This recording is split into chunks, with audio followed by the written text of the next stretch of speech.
All right, we're just going to get started working through this. So again, my name is Josh Goodwin. I'm the doctor at Regenexx Las Vegas. Going to be going through the webinar tonight, just talking about alternative treatments to orthopedic surgery.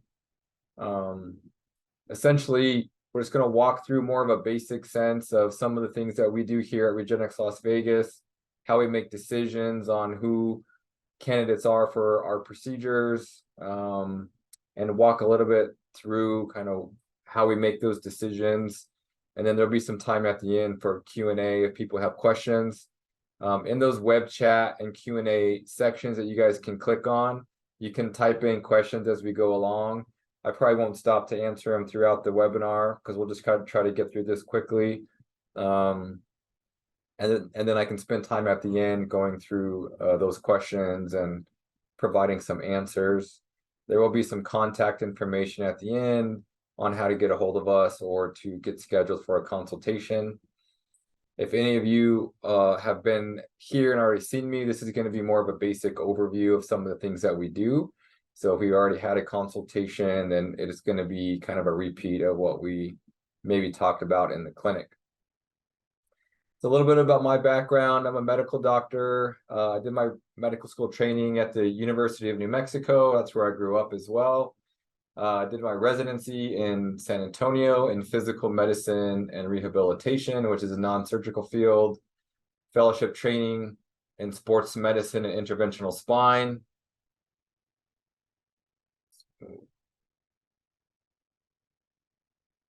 I am board certified in physical medicine and rehabilitation.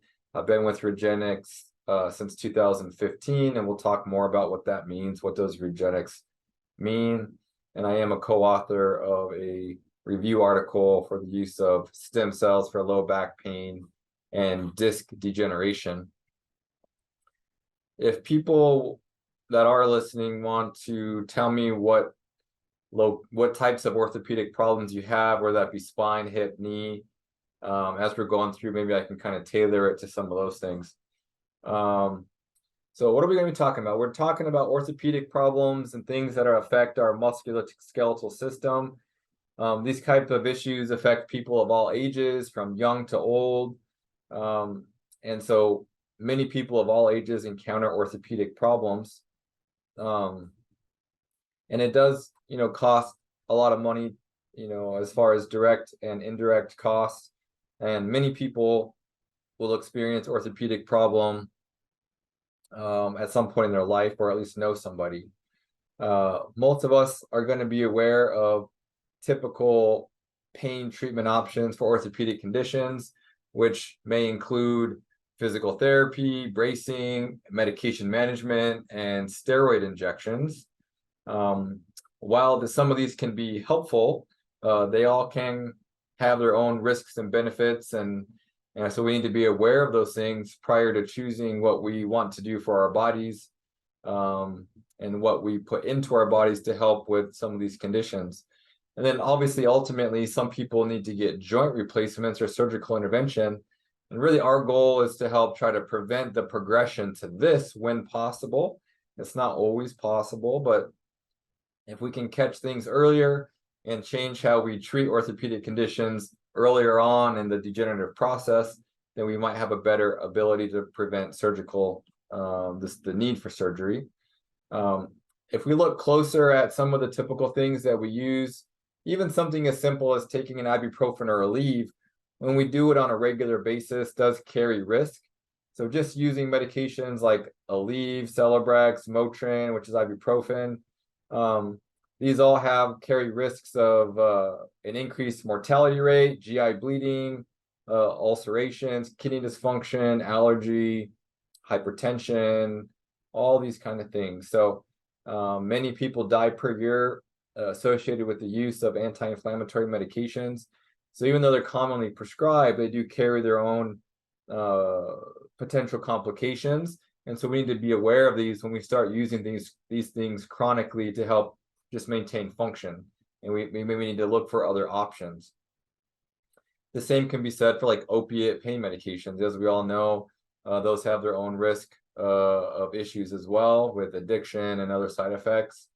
A common more injection-based option for, say, joint arthritis, tendonitis, irritated nerves coming from the back is cortisone injections. And while these are strong anti-inflammatories, they can help with pain temporarily. They do carry lots of potential risk and complications. So they can increase blood sugars, create weight gain, flushing, anxiety, and they're locally toxic to your cartilage and tendon cells. And so they've been associated with accelerated arthritis progression, bone fractures, osteonecrosis, which is like death of the bone around the joint, and rapid joint destruction. And there's many studies talking about steroid injections and how they're not as safe as we may be considered, and how cortisone injections increase the risk of knee replacement. So these medications actually accelerate the degenerative process, and especially if we get them on a repeat basis. So again, we have to understand what the potential benefit and risk are before we make decisions, and then understand what the alternatives are when deciding what to do about our orthopedic problem. Obviously, surgery of all types is going to be more invasive. And so things such as spinal fusions carry significant risk. So for older patients, there can be up to a 30% complication rate for major complications, and up to a 60% complications if you include minor complications. And these can be from infection to tears around the spinal sac, vascular injuries, nerve root injuries, continued pain, etc. So again, something else to be aware of when deciding what to do. Sometimes surgery is the only option, but you need to understand all of your options and the potential for improvement and the risk-benefit ratio prior to making decisions.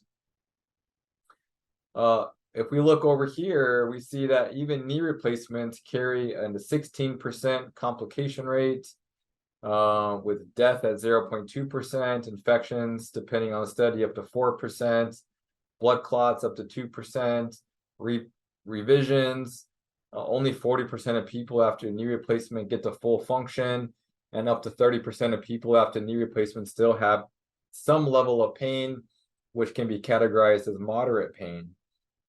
If we compare that to some of the procedures that we do, this is a 10-year study of I think it was like 2,300 patients. The complication rate was 0.17. So compare that to surgical rates.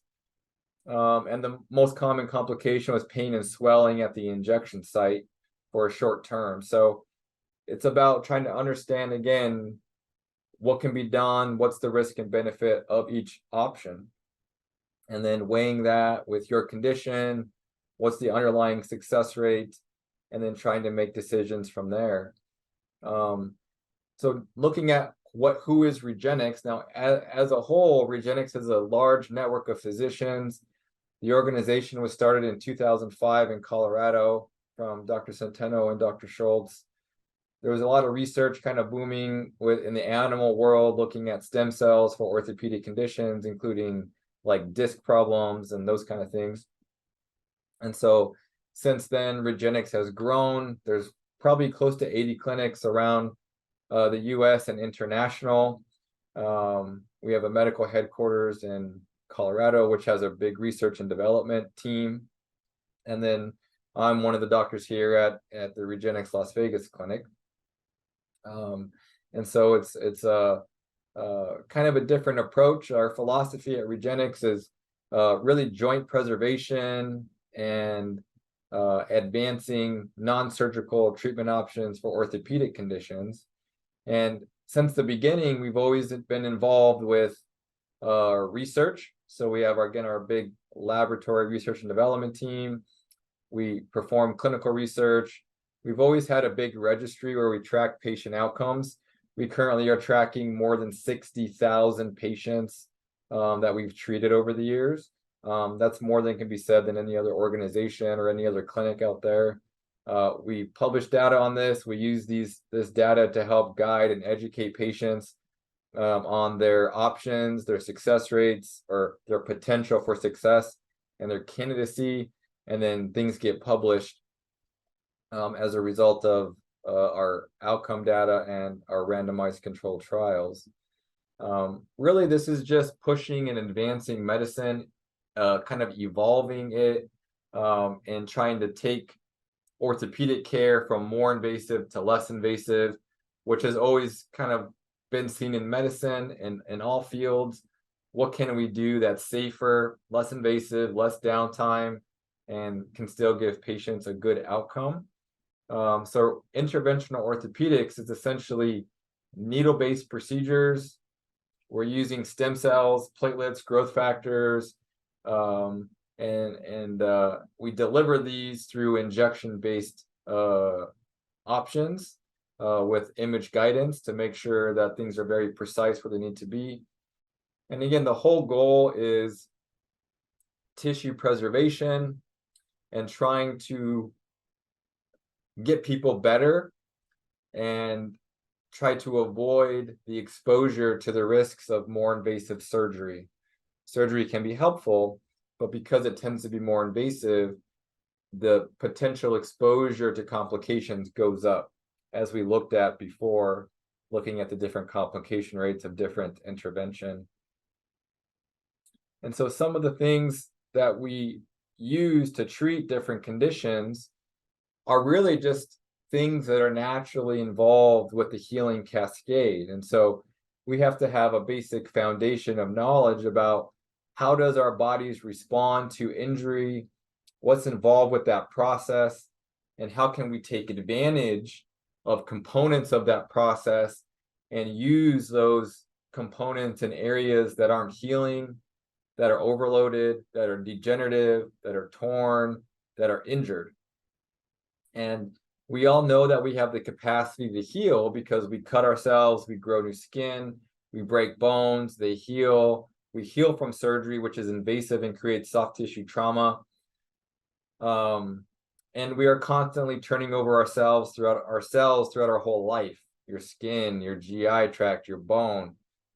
So we have internal mechanisms and cellular components and growth factors and signalings and proteins that help kind of orchestrate this whole cascade of healing. And again, a lot of these things can be found in your own body. And we'll talk about some of the things that we use and what we isolate. But we can take cells from blood, from bone marrow, from other tissues, and we can use the properties of these cells in your joint, your knee joint, your meniscus, your bone, your disc, your rotator cuff, and try to use the cells to improve that local environment and to stimulate a more robust healing response in those areas. And so one of the cells that we like to take advantage of is a cell that's found in your bloodstream called the platelets. And these cells have many functions. One of them is to kind of respond and activate healing in the setting of trauma and injury. And the unique thing about platelets is they house these different growth factors that are involved with the stimulation of different components of healing and the different things needed to repair tissue. So there's growth factors that help with cell growth, collagen production, which is what kind of makes up our tissue. You need to get blood flow to the area, so there's growth factors that help improve vascular innervation to the area. Other growth factors that help with tissue repair, wound healing, again, growth of new tissue. And so we could take advantage of these properties. In general, we'll use platelets for mild to moderate arthritis. So that's when you're starting to wear down cartilage, inflammation of tendons or small tears, bursitis, degenerative tissue, such as discs, tendons, again, cartilage, ligaments, those kind of things, muscular injuries. Those are the things that we can utilize platelets for. We also have proteins within our blood that are there to respond to kind of inflammation. And so there's one called A2M that we can actually extract from the blood, and we can use it in arthritic degenerative joints to help protect the cartilage and to help preserve it and reduce an inflammatory response. This just helps bring the joint environment into a more healthy, balanced environment so that it's not bombarded with arthritic, inflammatory, demolition type chemicals that degrade the joint and cartilage, like little Pac-Man that come in and eat away cartilage. That protein can help get rid of those types of detrimental cells. And a lot of what people hear about are stem cells. So there's a certain type of progenitor cell called mesenchymal stem cells. And these are cells found throughout your body, around blood vessels, housed in adipose and bone marrow tissue, which is found in the bone or in your fat tissue. And these cells, depending on different stimuli, can transform into different other cell types like muscle, bone, nerve, cartilage. And so we can extract these cells and use them in a way to stimulate an injured environment, to help direct tissue repair, to keep the environment healthy and more conducive to healing. And we can use these for more moderate to severe degenerative changes, larger tears in tissue up to a certain size. And so we can just take advantage of what our bodies already naturally have, but in some cases, the ability to repair tissue is compromised, and that's why we might get arthritis in the knee. Your cartilage in any joint has zero blood supply. Your meniscus in your knee has partial blood supply. And the reserve of local tissues to help respond to those injuries is somewhat compromised. And so we can try to utilize these cells from blood, from bone marrow, from adipose, or other sources to enhance that localized response that might be compromised for one reason or another. And we just bring this up to show that there is a growing data set in the area of orthopedic stem cell use for orthopedic conditions. It's been growing significantly over the years, utilizing bone marrow stem cells, utilizing PRP for different orthopedic conditions, showing that platelet-based treatment, which we call PRP, has been used in knees and compared to and superior to the use of gel injections, saline, steroid, exercise, other medications, surgery in some cases. And you can see how it goes down ankles, back, elbows, carpal tunnel, shoulder, hip region areas, hand. So there's quite a bit of data, and people, again, that data set is growing. So we have more and more information about who can be helped, who can't be helped. Lots of data on knee treatment, knee arthritis using PRP and bone marrow stem cells. These are all individual studies looking at outcomes. And so having said all that, understanding that there can be different options besides your ibuprofen, your cortisone injection, and surgery, we have to also discuss that there is a process by which we have to decide if platelet therapies or stem cell therapies or growth factor treatment is a good option or not. And what does the data show? What does our registry show for our patients and our protocols regarding success for your specific condition? So you have to have a process by which you evaluate patients to be able to understand what's the right option for them. And so we have our 3 Ps for trying to improve patient outcomes and success. And so our prediction, our processing, and our precision of directing the treatment injections is what we feel helps improve this. Sorry, going the wrong way. I just point out this because we do only treat orthopedic conditions, spine, and all kind of joint muscle tendon problems. So the prediction process includes 3 parts. We have our evaluation. Again, as I said, we track patients in a registry, which allows us to understand who's getting better, who's not getting better. Are we having complications? What conditions seem to respond better? Are there other factors that influence outcome, like age, medical comorbidities, medications?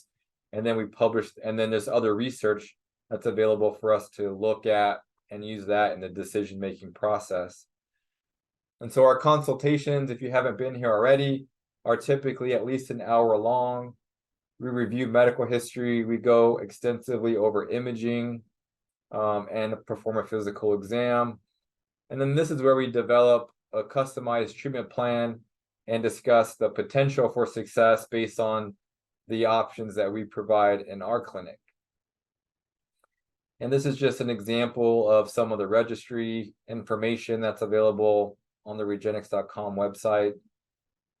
This is a little bit old because this is now up to about 18,000 patients that we're tracking currently for knee arthritis. But this is useful information to just show that we are doing our due diligence and trying to understand if what we're doing is helping people and to what degree and for how long. We publish lots of data. We conduct clinical studies. So we use all this information to, again, help educate patients on the different options for their specific condition. Now, as I said, we'd like to discuss candidacy, and there's really three groups: high, mid, and kind of low responders. And this is determined by imaging and our exam findings. And every part of the body can be slightly different. For example, hip arthritis does not do as well as knee arthritis. Age plays a role in hip arthritis, but it does not play a role in knee arthritis outcomes. So again, this is all derived from our registry data and tracking patients over the past 18 years. So this can be really helpful in helping patients choose what the best option is for them. Now, once we decide a procedure could be beneficial, now we have to look at how is the processing done? Is there higher level ways to make sure we're getting the right number of cells, because dosing matters. Just like your antibiotic or your pain medication, it's been studied at a specific dose to be efficacious. And if you're underdosing, you're likely not going to see the benefit. And dosing is important for all options. So for PRP, it's not the same. You have to have a certain platelet dose delivered to optimize the outcome. And not everybody's the same. So you need to have a customized way to create a custom treatment plan for each patient based on their age, injury severity, location, and tissue type. And so we have a manual processing lab that allows us to customize the concentration, the dose, the type of products that we're going to use based on your specific condition. And so we feel that makes a big difference, and again, maximizing the potential for people to get better. Now, once you have all those cells, you want to deliver them precisely to the area. And so you have to be able to use image guidance. And so when we're doing treatments, we want to deliver the cells directly to the injured sites. This is an X-ray guided procedure, pre-planning with the MRI that was done ahead of time, and then targeting the injured areas with the injections. Or using X-ray to inject a shoulder labrum and joint. Or using ultrasound to inject platelet growth factors around the median nerve for carpal tunnel syndrome. So you have to be able to utilize image guidance in a high at a high level to be able to maximize the delivery of those cells to the right area so that you can improve the potential for improvement. And so this is kind of what we feel the Regenexx difference is. We have a good prediction process. Again, we can't predict an individual's outcome, but we can say based on these 18,000 patients and where you fit along that spectrum, this is the potential for improvement or the potential for failure. You have to have a good processing setup to allow for a customized treatment plan. And then you have to be able to precisely deliver those different cellular and growth factor based injection based options into the area and into the tissues that need it. So for example, if somebody was getting a platelet based procedure, which we call SCP, which stands for super concentrated platelets, this is just a 1-day procedure, blood draw, processing, and injection. Now, we always tell people that we're trying to stimulate healing, so there's a little bit of pain and some stiffness for a couple days. Most people need to modify activity over a couple weeks.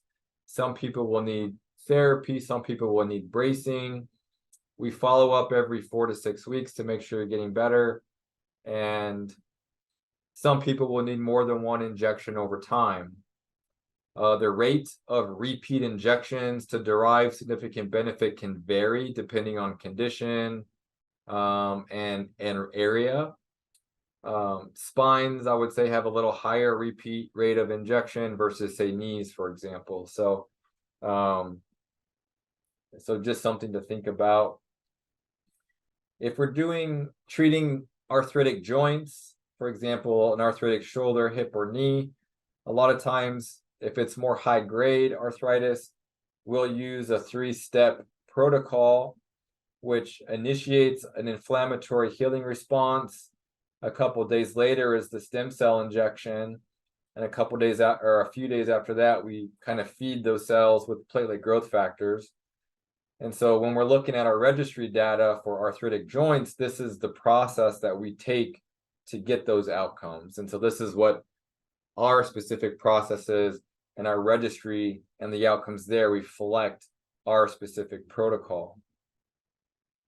Now, we do want to be aware and just take a brief second to talk about stem cell hype, because while all of these treatment options can be helpful for a lot of people, they work in a specific way. They help certain types of disorders, but they're not a cure for every single thing. And so we have to understand the limitations, which is why, at least in our clinic, we have that whole process by which we evaluate patients to understand if we feel that there is potential. So we don't see complete cartilage regrowth in a completely widespread bone-on-bone joint. It doesn't mean you can't get some cartilage improvement in smaller areas of degeneration, but there's a limitation to what you can change based on what's there now. And so that's where there's still some limitation. We also have to understand that FDA regulates all human cellular tissues and products. And so stem cells and these type of things are regulated in some fashion by the FDA. And so utilizing things like umbilical cord products, while many people do utilize them, it is not compliant with FDA regulation. So if you want to keep your medical license and keep your clinic open, you got to be very cautious as a medical provider offering those types of therapies at this point in the United States for any orthopedic problem. So currently, we do not utilize umbilical cord products. We've studied many of the products and found that they were mostly dead tissue with no live cells. So they can't technically be called the stem cell treatment since they're all dead. Another example of umbilical cord products not having any live functional stem cells, this is a study that actually compared many umbilical cord products to a bone marrow sample, showing stem cell colonies here, but none in the umbilical cord products found in the US. Some history of contamination with umbilical cord products, some limited studies with them, so it's hard to understand the clinical efficacy. And just currently, we're not utilizing them for all of these reasons. And we can talk more about that if you have more questions. we do like to bring up that there's always different kind of non-invasive options. We do have a pain laser that helps improve kind of soft tissue pain, mild arthritic joint pain, post-surgical healing can be improved, neuropathy pain, these kind of things. So we've used it quite a bit as a way to even improve and not need any injection-based treatment. So it does something that we have here, and it's found many places, but it can be an adjunct to injection-based therapy or used in and of itself for orthopedic conditions. So I do want to get over to the questions. And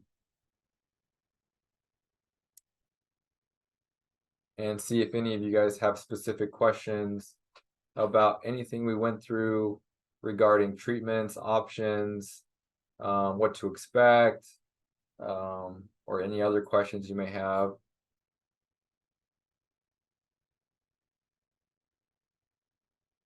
There is some questions about knee arthritis. You know, sometimes it is a common subjective complaint that we hear that arthritic joints can fluctuate, the pain can fluctuate with weather changes, hot versus cold, rainy. So it's kind of something common that we do hear.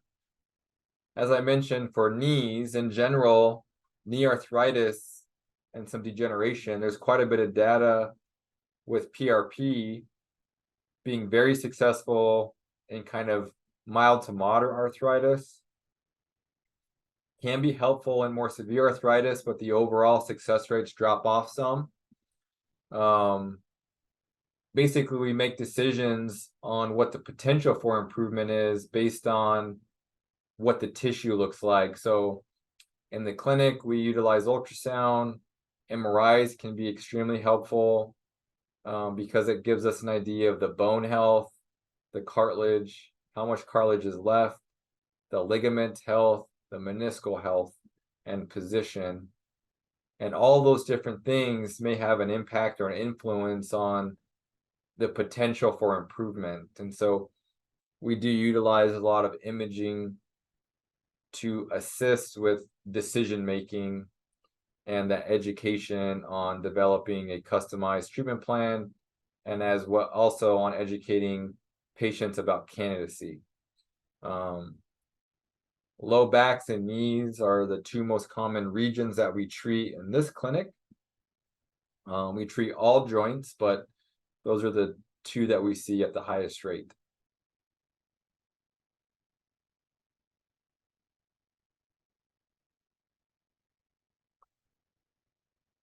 Are there any other questions? I would say that the risks of the procedure are mainly to do with the injection, so a needle penetrating the skin. The addition of platelets and or bone marrow concentrate, which contains stem cells, doesn't really add that much additional risk. It's just the act of the needle.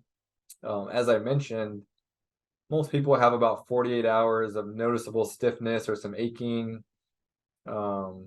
which reduces over time, and then improvement improves over time as your body has a chance to respond to the signals created by the injection. So most people have a steady increase in improvement over weeks to months. You'll eventually reach your peak improvement, and hopefully that's at a level where it can carry you for many years. As I mentioned, there's always some people that need more than one treatment to get sustained benefit. In some conditions that happens more than others. So I will go on to the next slide just to give everyone some contact information. Can reach out to our call center, education center via this number if someone wanted more information on scheduling, on where to send your imaging for review, etc., or to get in for a consultation. you can reach out via the email or by phone. Well, I don't see any other questions. Obviously, reach out if there's anything that comes up. We're always available. I do appreciate everybody's time. And since there are no more questions, I'll let you guys get back to your evening. Again, I appreciate you guys spending a little bit of time with me. And if you guys have a condition that you feel you want us to look at, make sure you reach out to us. Thank you. Good night.